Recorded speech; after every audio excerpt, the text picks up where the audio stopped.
Olá, seja bem-vinda, seja bem-vindo. Semana começando, segunda-feira, 17 de junho de 2024. Inicia agora o Jornal Câmara Notícia ao vivo, meio-dia em ponto. Muito obrigado pela sua companhia, pela sua audiência e participe, mande a sua mensagem para o número do nosso WhatsApp. 19 é o nosso DDD, para você que é de Campinas e região, pode ir direto no 978293776.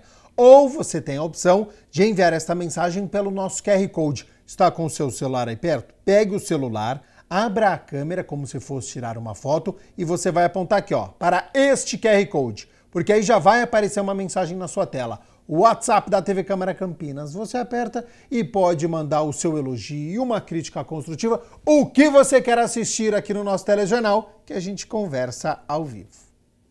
Confira a partir de agora os destaques de hoje. Presidente da Câmara de Campinas, vereador Luiz Rossini, participa de reunião do Parlamento Metropolitano e aborda as fraudes no setor de combustíveis. Vereador Edson Ribeiro faz indicação e pede urgência à Prefeitura na construção de playground na Praça João Egídio, na Vila Marieta.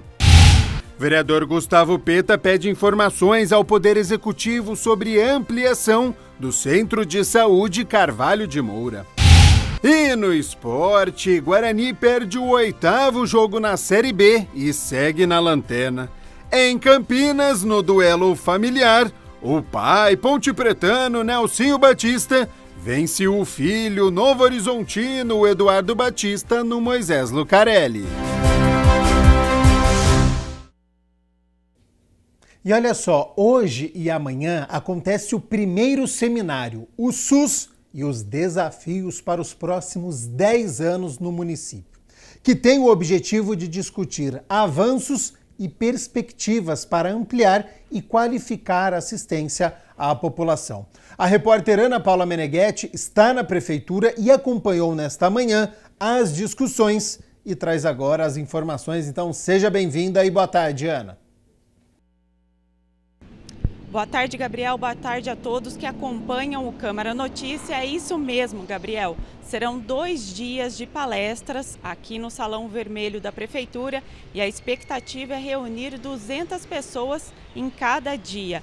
Para falar desse assunto, eu tenho aqui ao meu lado a Deise Radiche, que ela é secretária adjunta de saúde aqui de Campinas. A gente vai falar mais um pouco, né, sobre esse seminário, a importância aí do SUS, né, para o município. Deise, qual que é o principal objetivo desse seminário? Esse seminário nós estamos programando para que ele possa nos ajudar a termos grandes diretrizes para os próximos 10 anos. As políticas públicas, elas necessitam de planejamentos a longo prazo para que a gente possa fazer toda a construção. E a saúde pública vem desafiando, né? Com todos os eventos que a gente tem ao longo aí, dos anos, vem desafiando para que a gente possa se antecipar e planejar. Como o prefeito bem colocou, né, a pandemia, né, causou aí uma surpresa, né, no sistema público de saúde. Você acredita que esse seminário pode ajudar o município a enfrentar situações adversas como essa que a gente teve, né, em 2020, a pandemia da Covid-19? Com certeza, é óbvio que a gente não consegue prever, né, os desafios que possam vir, mas com certeza a gente fazendo os planejamentos mais estruturais, a qualquer adversidade a gente vai estar muito mais preparado para o enfrentamento. Deise, quais serão os temas, né, debatidos entre hoje e amanhã, né, as principais temáticas desse seminário? A gente vai fazer temáticas de grandes diretrizes, né? Então, financiamento, né, é uma pauta importantíssima dentro do SUS, o financiamento municipal, o financiamento estadual, o financiamento federal, para que a gente possa ter sustentação a essa grande política pública. A questão de formação e qualificação dos profissionais de saúde. Então, como é que será a formação nos próximos 10 anos, como ela deveria ser. A questão da incorporação de tecnologia, nós não temos mais como estar junto com a tecnologia, caminhando junto com a tecnologia. Então, como poderá a tecnologia estar, né, nos próximos 10 anos nos ajudando? Também a questão da integração, da regionalização no atendimento. Nós estamos numa região metropolitana, sofremos esta influência da necessidade do atendimento e da referência do atendimento em saúde em Campinas, então a gente também vai discutir todas essas necessidades de atender a regionalização dentro do serviço de saúde. Qual que vai ser o principal público-alvo aqui desse seminário? Nós estamos aqui com representantes do Ministério da Saúde, com representantes do Estado, com representantes dos nossos parceiros da saúde complementar, que fazem aqui também assistência em saúde. Estamos com os principais gestores do SUS Campinas. Então, este é o público para debater todos os planos ainda. E Deise, qual que é a importância, né, de reunir todos esses gestores, Ministério Público, né, para debater sobre o Sistema, né, Único de Saúde, debater aí sobre o SUS? O SUS é uma política tripartite, né? Então é importante a gente estar com o Ministério da Saúde, que dá as diretrizes gerais, que faz as linhas de financiamento.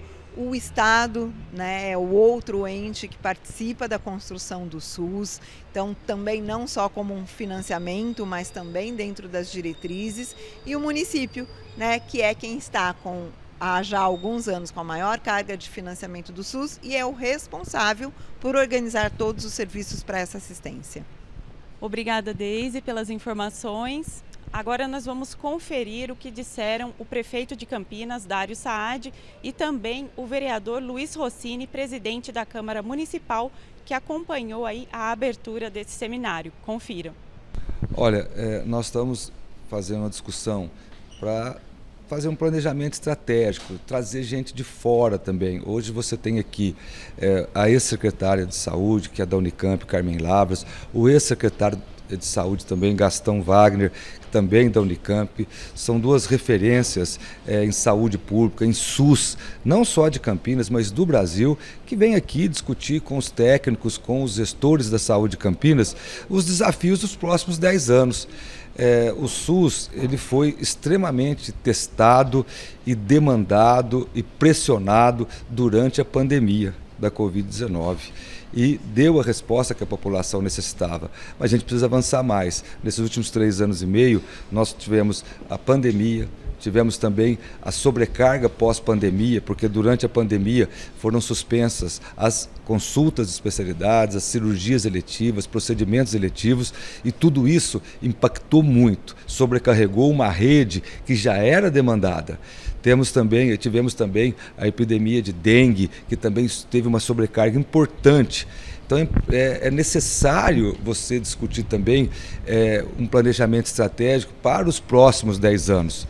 Como aprimorar o SUS, como atender melhor a população. E discutir aspectos importantes, como financiamento.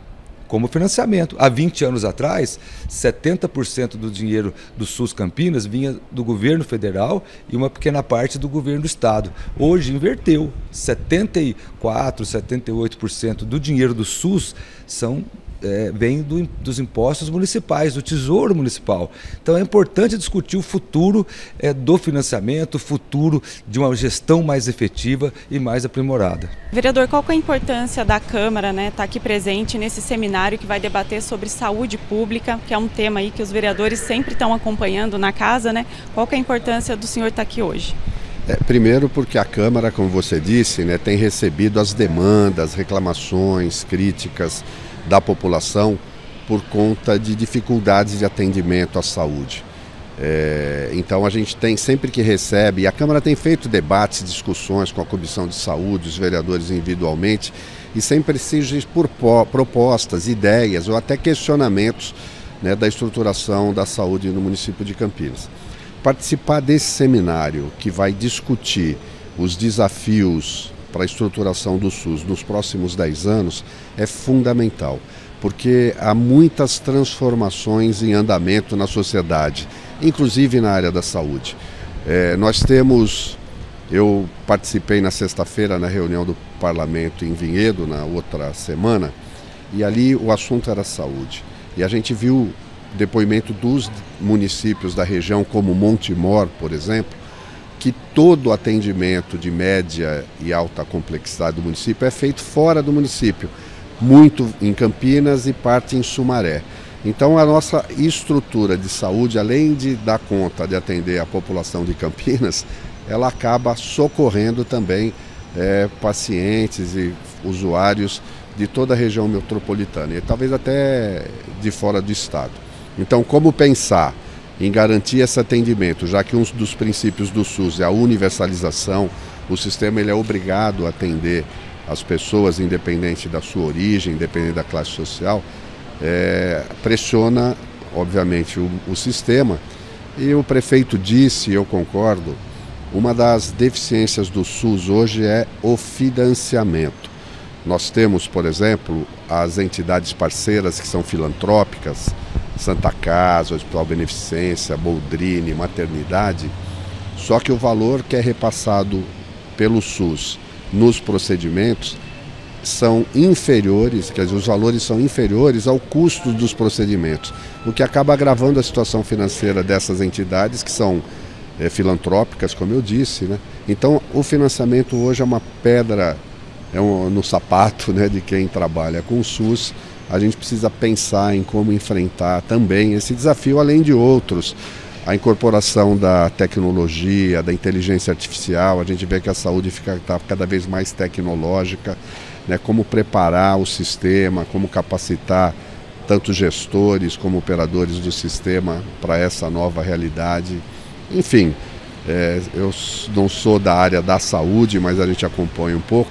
Eu tenho certeza que ao discutir diretrizes para os próximos 10 anos, isso consegue melhorar, né, a qualidade das políticas públicas que acontecem na nossa cidade na área da saúde. Como vocês puderam conferir a importância do seminário, né, reforçada aí pelo prefeito Dário Saad e também pelo vereador Luiz Rossini, presidente da Câmara Municipal, para projetar os próximos 10 anos de atendimento no SUS.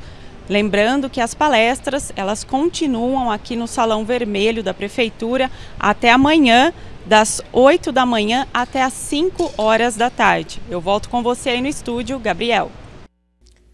Informações realmente importantes. Quero agradecer então a nossa repórter Ana Paula Meneghetti e também a disponibilidade do tempo com a nossa equipe, né? Do presidente da Câmara, do vereador Luiz Rossini, do prefeito Dário Saad e também da Deise Hadashi. A gente segue acompanhando então, porque a saúde do município aí está em discussão.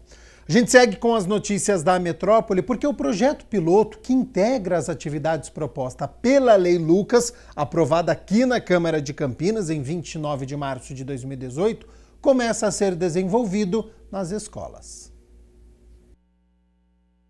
Uma vítima me depara,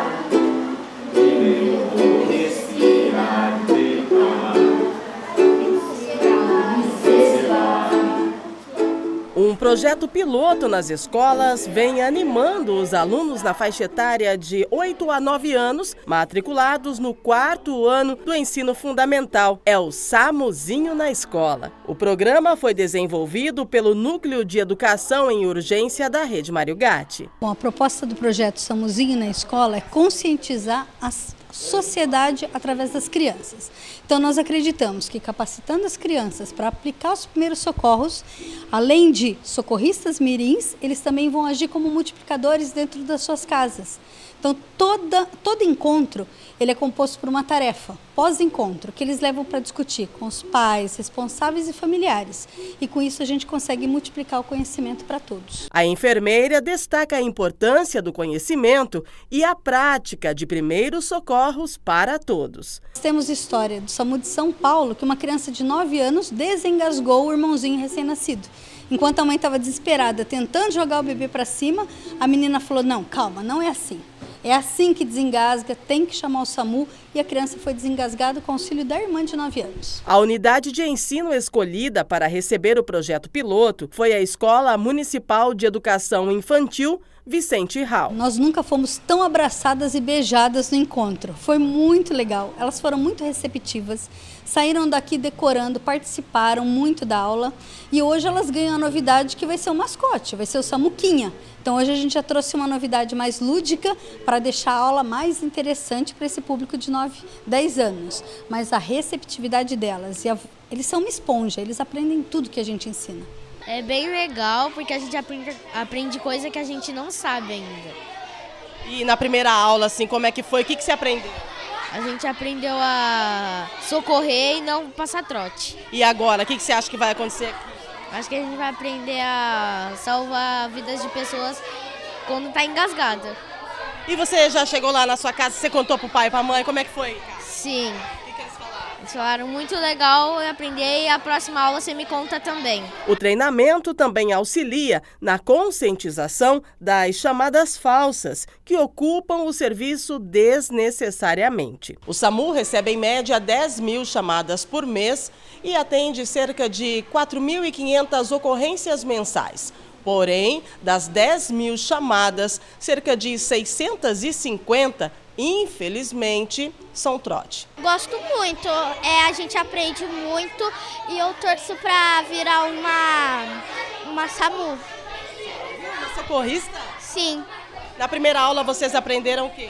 A gente aprendeu a não passar trote o número do SAMU. O SAMUzinho na escola é uma iniciativa que integra as atividades propostas pela Lei 15.595, denominada Lei Lucas, aprovada pela Câmara no dia 29 de março de 2018. A nossa expectativa é que após a aprovação do projeto piloto, a gente consiga enxugar um pouco mais o projeto, porque hoje ele é composto por 10 encontros, de 2 horas aulas cada um. Então ele é composto por 20 horas aulas. Que a gente consiga, com essa experiência, enxugar um pouco mais e assinar um convênio entre Rede Mário Gatti e Secretaria de Educação para levar esse projeto para todos os 4º anos do ensino fundamental do município de Campinas.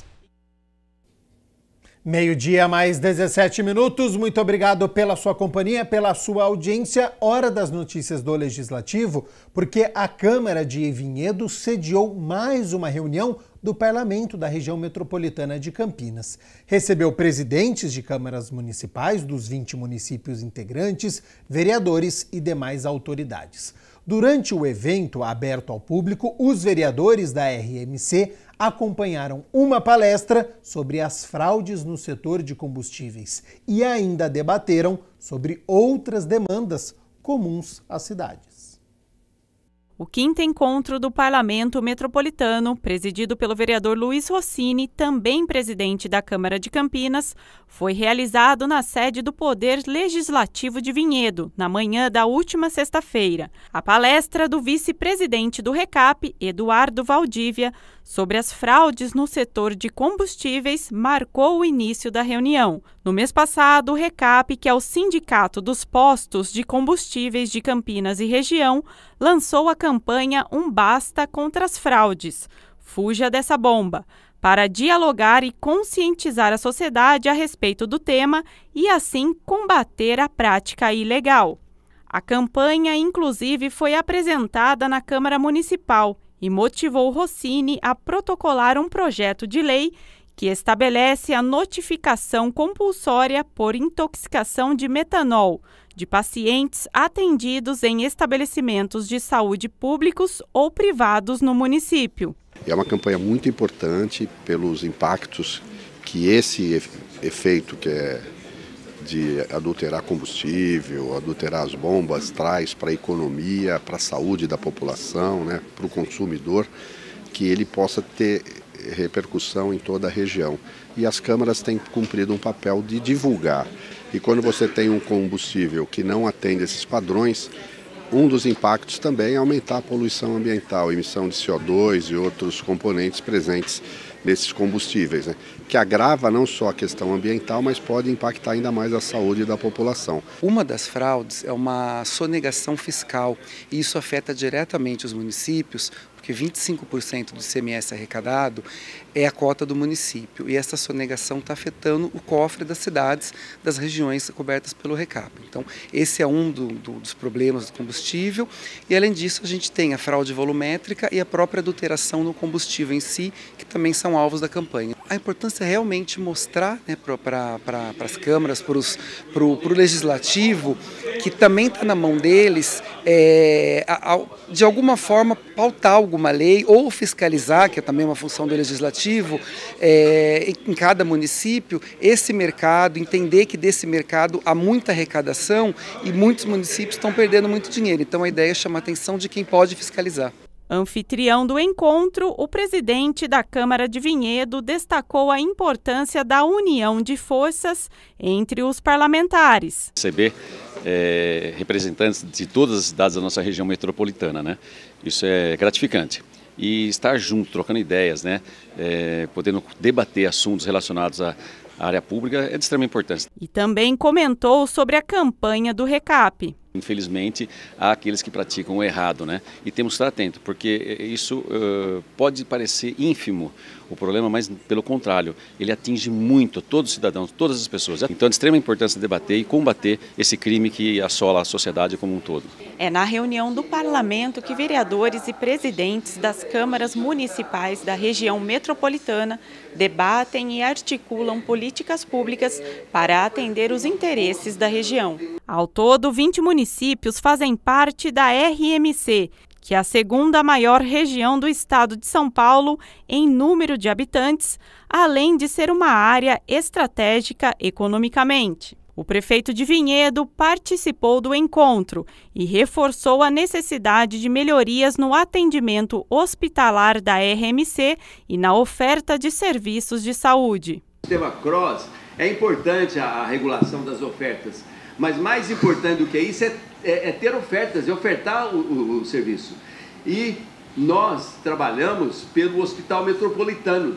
Então a esperança que eu tenho é que os nossos vereadores da região da RMC pressionem o nosso governo, o nosso governador Tarcísio de Freitas, que já sinalizou muito bem que vai cuidar da saúde da nossa população. Se vocês forem ver outras regiões metropolitanas, que nem lá de Santos, de Rio Preto, tem hospitais, tem muito mais leitos disponíveis. A nossa região, que tem mais de 3,5 milhões de habitantes, hoje dependemos praticamente da PUC e da Unicamp e não temos vagas. A reunião do parlamento cada vez mais fortalece essa união e demonstra a importância da participação política dos vereadores, dos presidentes das câmaras no enfrentamento de demandas e interesses da população. As reuniões do parlamento da RMC são realizadas na primeira sexta-feira de cada mês e sediadas alternadamente pelas câmaras dos municípios participantes. A gente segue aqui com as notícias do Legislativo, porque playground na Praça João Egídio, na Vila Marieta, é solicitado em caráter de urgência ao prefeito. O vereador Edson Ribeiro explica que o recurso para a implantação do equipamento foi destinado através de emenda impositiva. O vereador Edson Ribeiro protocolou a indicação 5.428 de 2024, onde solicita ao prefeito em caráter de urgência a implantação de um playground na Praça João Egídio, na Vila Marieta. No orçamento de 2023, foi destinado mais de R$ 590 mil para a Secretaria de Serviços Públicos através de uma emenda impositiva do vereador. Agora, em 2024, o parlamentar viabilizou mais R$ 237 mil à Secretaria de Serviços Públicos para a aquisição de materiais de construção, manutenção de serviços e material de consumo. Foi 9 academias e 9 playgrounds para as crianças. Inclusive aqui na Vila Marieta também nós fizemos indicação desse vereador. Inclusive na região do Campo Grande também e no Capadócia também colocamos. Porque a academia hoje ela gera saúde. E o playgroundinho para as crianças, para tirar as crianças da rua para eles e brincar, se divertir, né? Além do recurso, o parlamentar salienta que os moradores reclamam da carência de brinquedos para o lazer das crianças e a praça em questão já está adaptada e pronta para o recebimento do playground. Sempre eu digo, né, que é uma academia a ar livre, né? E os pais ficam fazendo academia e as crianças nos playground. É uma coisa linda, maravilhosa. Hoje, inclusive, eu passei em uma no Satélite Íris, que ela estava lotada de pais e as crianças no playground. Você veja, é uma felicidade muito grande de hoje esse vereador ter fazer essas indicações, porque dinheiro há, porque esse vereador da emenda impositiva mandou para os serviços públicos e o serviço público está fazendo aquilo realmente que nós combinamos. O vereador Gustavo Peta protocolou um requerimento direcionado ao Poder Executivo pedindo informações sobre a ampliação do Centro de Saúde Carvalho de Moura. O vereador Gustavo Peta solicita informações sobre a ampliação do Centro de Saúde Carvalho de Moura por meio do requerimento número 1324 de 2024. A partir do documento, o parlamentar busca soluções que garantem um melhor atendimento aos pacientes da unidade. Eu estive no Centro de Saúde, conversei com o gestor do Centro de Saúde, com os trabalhadores, com os usuários, com o Conselho de Saúde local, e o requerimento é fruto exatamente dessa demanda que eles me apresentaram. É um centro de saúde muito importante, atende milhares de pessoas e ele precisa, já faz muito tempo, de uma ampliação. Então, nosso requerimento é para saber, a Prefeitura já tem projeto, já tem os recursos previstos para essa ampliação, para que ele possa atender com mais qualidade o conjunto da população ali. Ali chegou uma situação que mesmo que cheguem mais médicos, mais enfermeiros, mais profissionais, não há espaço físico para o atendimento à população. Então a demanda ela é justa, necessária, é do Conselho Local de Saúde e nós estamos fazendo esse requerimento para reforçar essa reivindicação dos moradores. De acordo com a Prefeitura, a Secretaria Municipal de Saúde de Campinas realizou 34 reformas e manutenções em unidades entregues entre 2022 e 2023, com o objetivo de recuperar e ampliar a qualidade física dos espaços de atendimento. Entre eles está o Centro de Saúde Carvalho Moura, que fica aqui no Jardim Icaraí, na região sul da cidade. É uma região que praticamente todo mundo é SUS, né? E uma região muito populosa. Então é uma demanda muito justa e muito necessária. Solenidade no Teatro Castro Mendes homenageia com o título de cidadão emérito o presidente do Instituto Árnia, que atende mais de 200 crianças com aulas de balé. A solenidade de entrega do título de cidadão emérito a Ney Hamilton de Oliveira aconteceu no Teatro Castro Mendes por iniciativa do vereador Permínio Monteiro e contou com a presença da secretária municipal de Cultura, Alexandra Caprioli. O homenageado é presidente do Instituto Árnia, que atua com a inclusão cultural de mais de 200 crianças, adolescentes, jovens, adultos e idosos, utilizando como ferramentas a arte e a cultura para o desenvolvimento comunitário. Trabalho que começou na região dos Amarais. É uma pessoa maravilhosa que merece. É um batalhador há mais de 30 anos lá naquela comunidade de São Marcos, Vila Esperança, Santa Mônica, aquela região que é muito carente. E ele com esse projeto do Árnia, onde proporciona levar o balé de forma gratuita para essas crianças da periferia, é gratificante. Isso não tem preço e é uma homenagem justa. Hoje foi uma apresentação maravilhosa aqui no Teatro Castro Mendes, onde as crianças da periferia têm a oportunidade de se apresentar no Teatro Castro Mendes de Campinas, um local onde tem grandes espetáculos, grandes shows de teatro, e a apresentação dessas crianças foi mais que justa. A gente vem de uma luta, de uma periferia, é uma região bem discriminada, então a gente tem 40 anos de trabalho na região, tentando mostrar uma nova cara da região, sabe, para as pessoas terem uma visão diferente do que a gente faz.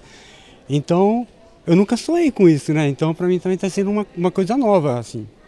Eu estou maravilhado, muito agradecido. Dos primeiros 20 anos eu nasci, fui criado dentro de um quartel, um local assim com toda a segurança, e de repente, pelo destino, a gente acabou mudando para essa região do São Marcos, e era muito violento lá, era uma coisa horrível assim, e a gente não sabia nem que existiam essas coisas, era uma coisa muito louca. Então a gente, de alguma forma, aquilo lá me chocou, falei, não é possível.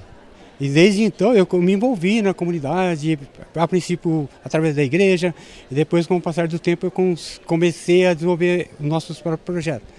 Foi daí que foi surgindo a ideia do Instituto Arnia, né? Que isso coroa todo um trabalho que ele vem fazendo de muito tempo no CEL Vila Esperança e depois o novo grupo no Nova Europa, que a gente percebe como a arte, no caso a dança, impacta na vida dessas crianças, no pertencimento e na capacidade delas de se desenvolverem como cidadãs, né?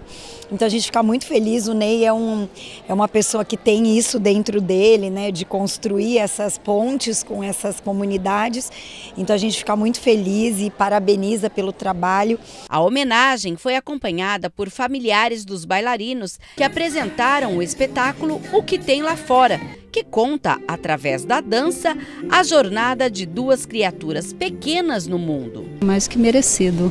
Quantos anos? A minha filha já faz 6 anos que está no Arnia, ela desempenha bem, eles cuidam muito bem, tratam muito bem. Graças a Deus ela está lá. Está há muitos anos nesse projeto, um projeto que no começo não era muito, né?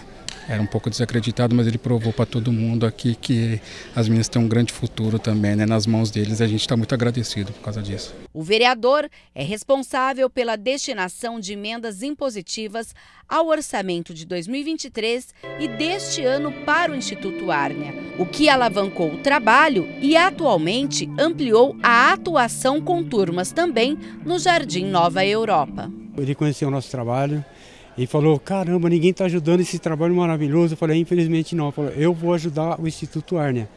Assim, eu tive muita proposta pessoalmente, as pessoas queriam ajudar a pessoa, mas eu falava, a pessoa não é importante, o trabalho é importante. Então o investimento é muito maior, porque hoje a gente está com mais de 200 bailarinas e 2 bailarinos, a gente quer mais bailarinos, a gente está nessa luta aí. Então é uma coisa bem diferente. Ele está realizando 2 coisas muito importantes. Primeiro que ele salvou o nosso projeto, que a gente estava há meses sem nenhum recurso. Eu estava com 5 professoras trabalhando com ajuda de custo, mal dava para pagar a passagem, elas não abandonaram o projeto. Daí de repente aparece o vereador e faz essa destinação. Ainda me propiciou iniciar esse trabalho numa nova região. Em menos de 1 hora de inscrição, a gente nunca tinha feito nada. A gente preencheu todas as vagas. Eu pessoalmente abri uma turma por conta própria, a professora não cobrou para atender essa turma e tem uma possibilidade muito grande de crescimento, não só lá, em qualquer outra região, que é o meu sonho, levar uma unidade do Arnia para cada região de Campinas. Agradecer, né, o vereador que permitiu também que esse projeto se ampliasse a partir das emendas impositivas, isso a gente fica muito feliz quando ela tem uma destinação tão nobre como essa. Eles estavam numa fase que estava passando muita dificuldade, chegou até a pensar em parar com esse projeto, que é um projeto que merece ter o apoio, e eu acho que veio numa boa hora essa emenda, onde já é o 2º ano consecutivo que mandamos. Eu tenho certeza que vamos ter a oportunidade de mandar o 3º agora também, para continuar esse projeto. Hoje é segunda-feira, portanto é dia da 37ª reunião ordinária. A partir das 6 horas da tarde, os vereadores vão se reunir para discutir e votar 11 projetos.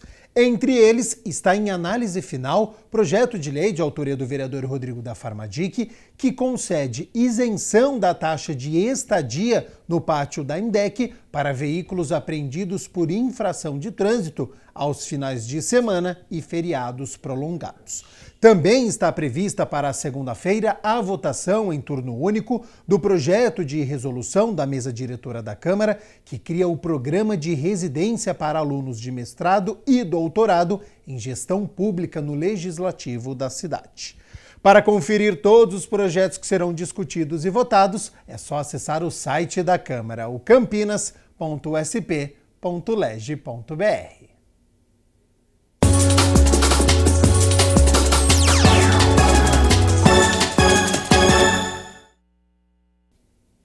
Hora de balançar as redes do Campeonato Brasileiro da Série B e o Guarani foi até Florianópolis, jogou bem, ficou 2 vezes à frente no marcador, mas no fim saiu com mais uma derrota. Começo de jogo agitado e logo aos 10 minutos Ayrton disparou e tocou para João Vitor, que finalizou. O goleirão deu rebote E o próprio Ayrton mandou para o fundo das redes. 1-0 Guarani. 6 minutos depois, o Bugre chegou de novo, mas a finalização não teve força e nem direção. O Avaí respondeu e foi fatal. Zé Ricardo cruzou. Igor, sem marcação, dominou e fuzilou. Tudo igual, 1-1. Só que aos 25 minutos, Caio Dantas recebeu dentro da área e foi calçado. Pênalti bem marcado que o próprio atacante foi para a cobrança, deslocou o goleiro e jogou no meio do gol. Bugre em vantagem, 2-1. Só que no segundo tempo, logo aos 2 minutos, Heitor errou o passe. Giovani esperto serviu para Igor, que novamente cara a cara não desperdiçou, tudo igual, 2-2. Em seguida, Vladimir, cara a cara, salvou o que seria o vira. Até que aos 10 minutos, Igor invadiu a área e foi empurrado por Pedro Henrique, o zagueirão bugrino. Pênalti marcado pelo VAR e convertido por João Paulo, bola para um lado, goleiro para o outro. William Potker ainda acertou a trave. O Bugre teve uma última chance, mas sem pontaria, e ficou nisso, na ressacada. Avaí 3, Guarani 2. Oitava derrota em 10 partidas. Situação do Guarani preocupa muito. Diretoria, após a demissão do Júnior Rocha, ainda não definiu o novo comandante. Enquanto isso, o Marcelo Cordeiro segue à frente da equipe e não tem nem tempo para lamentações e treinamento, viu? Porque amanhã, 7 da noite, o Bugre recebe o Ituano aqui em Campinas, no estádio Brinco de Ouro, duelo de lanternas. Amanhã a gente fala mais sobre este confronto. Já no sábado, em um duelo especial, a Ponte Preta do técnico Nelsinho Batista recebeu o Novo Horizontino, treinado pelo filho, o Eduardo Batista. E no fim, valeu a experiência de Nelsinho e o fator casa para a Ponte vencer mais uma. O Novo Horizontino chegou primeiro pela direita e Fabrício Daniel de cabeça jogou no cantinho para Pedrão mandar para escanteio. Até que aos 18 minutos, o Novo Horizontino estava no campo de ataque, na área da Ponte. E o zagueirão Patrick tentou dar uma bicicleta e acertou em cheio o rosto de Igor Inocêncio. Imprudente, força desproporcional. O VAR chamou e expulsou o zagueiro visitante.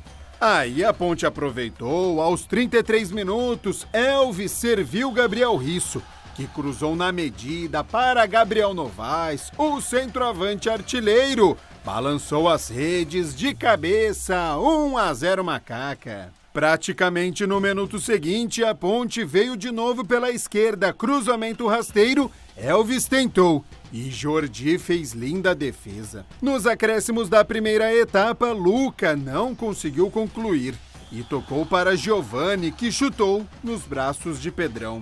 No segundo tempo, Igor Inocêncio, da entrada da área, chutou de perna esquerda, mas sem muita força. E ficou nisso, no Moisés Lucarelli, Ponte Preta 1, Novo Horizontino 0. A expulsão do zagueiro Patrick logo aos 20 minutos facilitou a missão da Ponte, porque até então o jogo estava equilibrado e aí sim depois a Macaca teve mais posse de bola, finalizações e mereceu a vitória. Ponte termina a rodada na 13ª colocação com 12 pontos, 3 acima da zona de rebaixamento. A Ponte volta a campo na quarta-feira, 9 horas da noite, contra o Botafogo em Ribeirão Preto, que é a primeira equipe fora da zona da degola. Meio-dia mais 40 minutos, olha só, o Enem é uma das principais portas de entrada para a educação superior no Brasil, utilizado por instituições públicas e privadas como critério de seleção, além de ser um requisito para programas governamentais de auxílio estudantil. Dicas de como se preparar de maneira adequada, você acompanha a partir de agora, no nosso quadro que está sempre de olho na educação.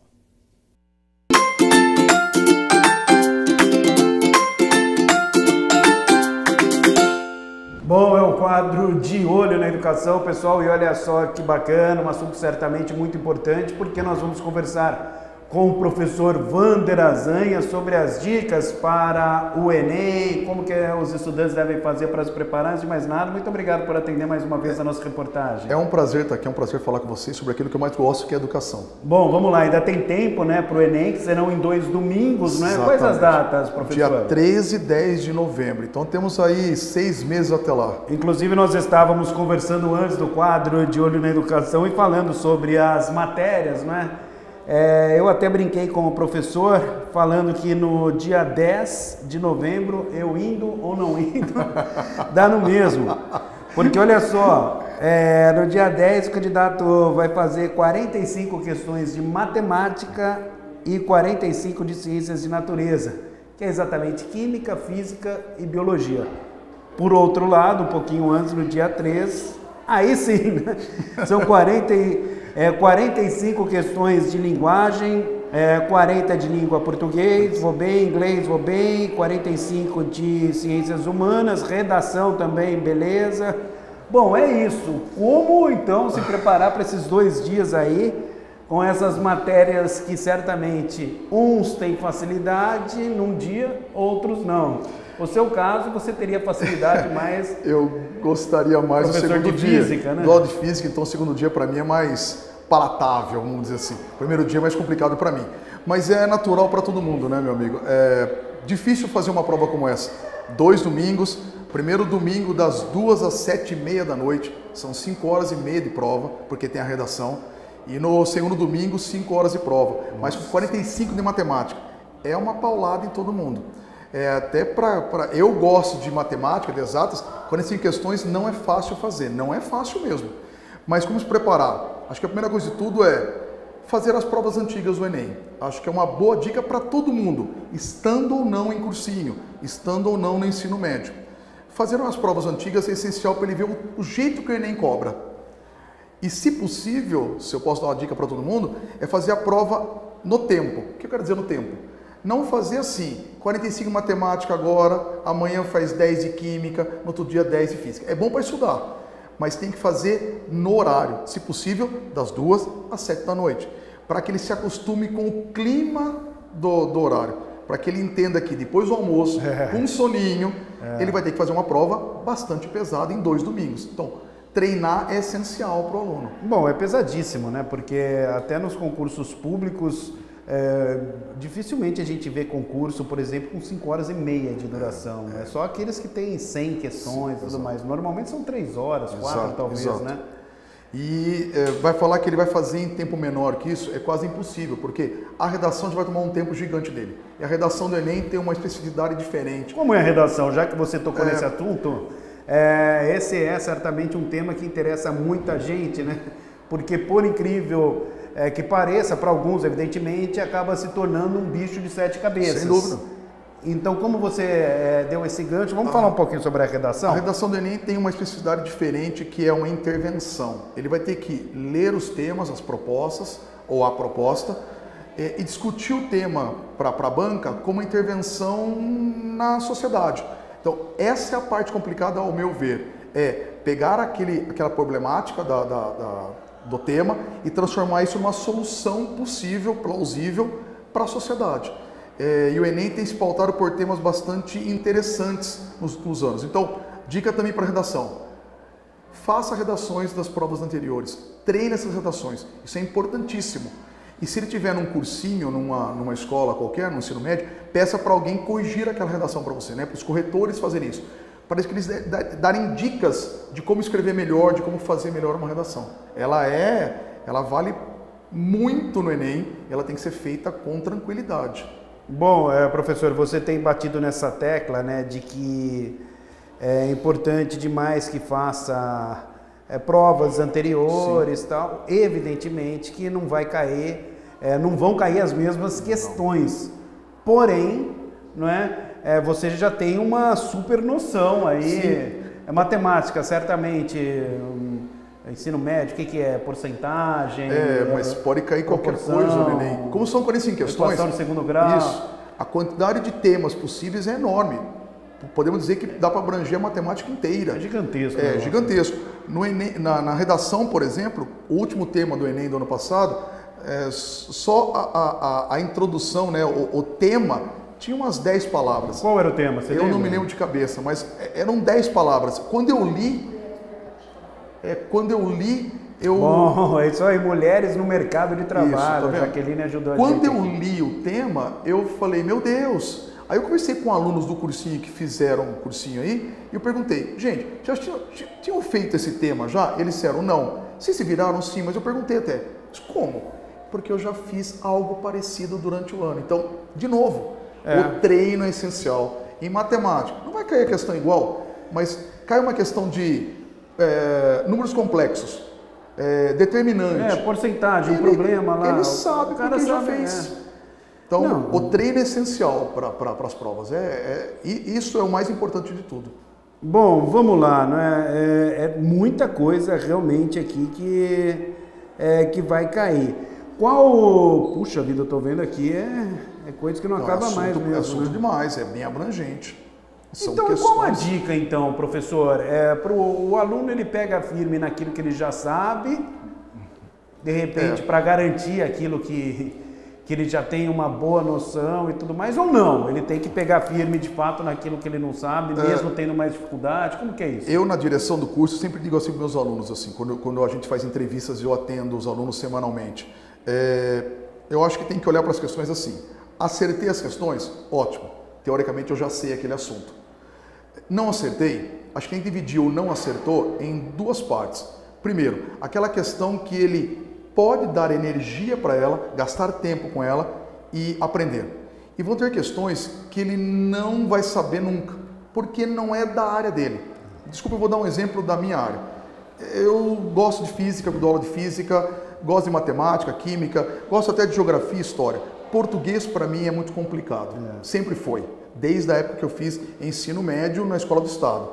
O que acontece? Se eu errar uma questão de português, por exemplo, de classificação de verbos ou conjugação verbal, se eu perder tempo com aquilo, eu acho que eu não vou render aquela questão, eu vou errar de novo. Então, o que eu faço? Gastar energia à toa. Gasto energia à toa.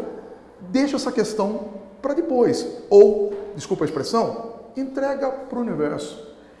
Gaste tempo com aquilo que você vai render. Então, eu acho que pegar questões erradas é essencial para o aluno.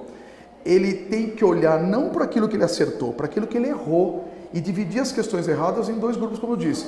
As que ele pode gastar energia e fatalmente vai aprender aquilo, e aquilo que ele, mesmo que ele gaste energia, ele não vai render. Então, ele não tem que gabaritar a prova, acertar 180 questões no total. São 180? Sim. Quanto mais ele acertar, melhor, porque essa prova é corrigida pela pela teoria de resposta. Então, a teoria de resposta do Enem tem uma correção diferente. Então, quanto mais questões ele acertar, melhor para ele. Mas ele não tem que acertar 180. Uma outra questão, ele pode deixar e falar, essa eu não vou fazer. E tem mais uma problemática no Enem, a prova vem toda misturada. Eu vou explicar. Você pega a prova de Ciência e Natureza, o segundo dia, matemática está separado, Ciência e Natureza, 45 questões estão misturadas. O quê? A primeira questão é Biologia, a segunda e a terceira pode ser Química, a quarta e a quinta pode ser Física. Não é matemática não na é ordem, um logo depois vem tudo de Física. Então, ele tem que entender que pegou a primeira questão, ele não está sabendo, pule a questão, passa para outra e marque aquela questão, senão o aluno fica perdido, não sabe qual que ele pulou. Faz uma marcação que ele entenda que ele tem que voltar depois. Pule para a próxima, porque ele tem 3 minutos por questão só. Ele não pode ficar batendo numa questão que fatalmente ele vai errar, então ele tem que passar para a próxima. Então, acho que dicas importantes, fazer simulados antigos, olhar o que errou e fazer a prova da melhor maneira possível. Por isso que o treino é importante, no tempo. Tem que ver se em 5 horas ele consegue fazer 90 questões. Deixa eu fazer uma pergunta para você, que certamente é a dúvida de muita gente. Porque as pessoas muitas vezes optam em fazer de um jeito ou de outro. A gente vai entender aqui com o professor qual é o melhor caminho a ser seguido. Por exemplo, vale mais a pena você fazer exatamente na ordem que aparecem as questões ou não? Eu não tenho resposta exata para isso, porque isso é subjetivo, isso é individual. Por isso, aluno, treine provas antigas, ache a sua maneira de fazer a prova. E a sua maneira não pode ser vendida, trocada, mudada, é a sua maneira. Então, respondendo a sua dúvida, pega provas antigas, 2 ou 3, e acha a melhor maneira de fazer aquela prova. Porque pode ser que ele pegue as 45 de matemática, que está num grupinho, ele consegue pular. Mas as de ciência da natureza, ele tem que olhar. É melhor eu procurar aqui as de química e fazer primeiro? Pode ser uma opção. Só que ele tem que lembrar que se ele estiver procurando, ele está gastando tempo. Mas eu já vi alunos procurando as 15, mais ou menos, de química. Ele faz primeiro, porque é a melhor matéria dele, e volta nas outras 30 de biologia e física. Mesmo ele perdendo tempo de procurar, ele consegue vencer a prova com mais tranquilidade. Então, tem que achar a tua maneira, aluno. Não tem como eu dizer, faça isso ou faça aquilo. Para alguns, fazer na ordem é melhor. Para outros, procurar é melhor. É muito interessante, porque cada caso é um caso. Sim. Eu lembro que eu tive um professor de matemática, você é de física e matemática também? Eu dou matemática também, mas mais física. E ele dizia o seguinte, olha, principalmente para as pessoas que têm dificuldade de matemática, que deixava a matemática por último, ele falava que isso aí era um tiro no pé. Porque ele está cansado já, né? Isso, ele falava isso. Por outro lado... Por outro lado, eu vou chegar, eu não vou bem em matemática mesmo, né? Ia bem até a 8ª série e tal. Por outro lado, eu vou chegar, não é, até ansiedade de fazer a prova, eu vou chegar com matemática, puta, não sei. Então, é por isso que estou dizendo, cada caso é um caso. Mas é o meu jeito, o jeito Wander. O que eu faria? Eu faria, vamos pegar a de matemática, eu faria primeiro e deixaria biologia, química e física depois, apesar de ser professor de física, porque eu venceria as matemática. Mesmo que eu pulasse outra, isso não me dá ansiedade. Nesse caso, eu sou ansioso pra caramba, mas nesse caso eu não fico. Já o primeiro dia, o que eu faria por último? No meu caso, português.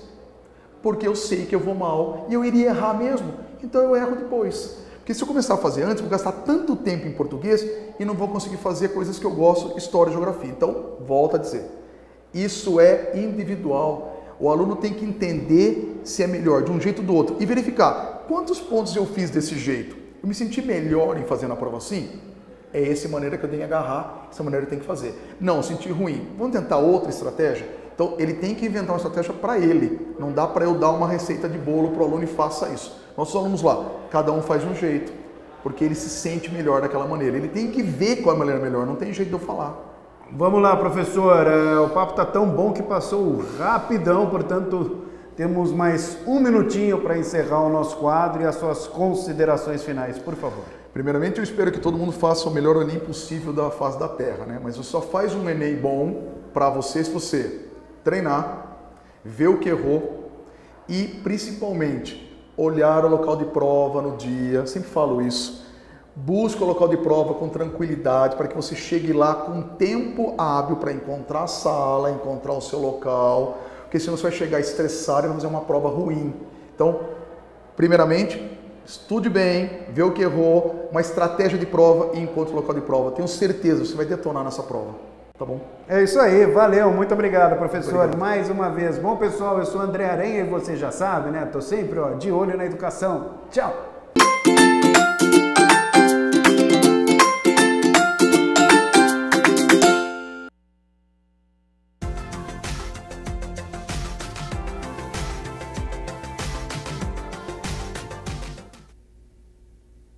Depois de um fim de semana estável, a semana começa da mesma maneira, sem alterações. O sol aparece durante todo o dia, com pouca nebulosidade e nada de chuva. As temperaturas seguem amenas, olha só, elas já estão aqui na minha tela. Para amanhã, terça-feira, então, 18 de junho, mínima de 14 graus. Ao longo do dia, a temperatura sobe, podendo chegar aos 28 graus aqui na cidade de Campinas. O Jornal Câmara Notícia fica por aqui. Muito obrigado pela sua companhia, pela sua audiência. Continue na nossa programação. Lembrando que hoje é dia de reunião ordinária a partir das 6 horas da tarde e eu volto amanhã a partir do meio-dia. Até lá. Tchau, tchau.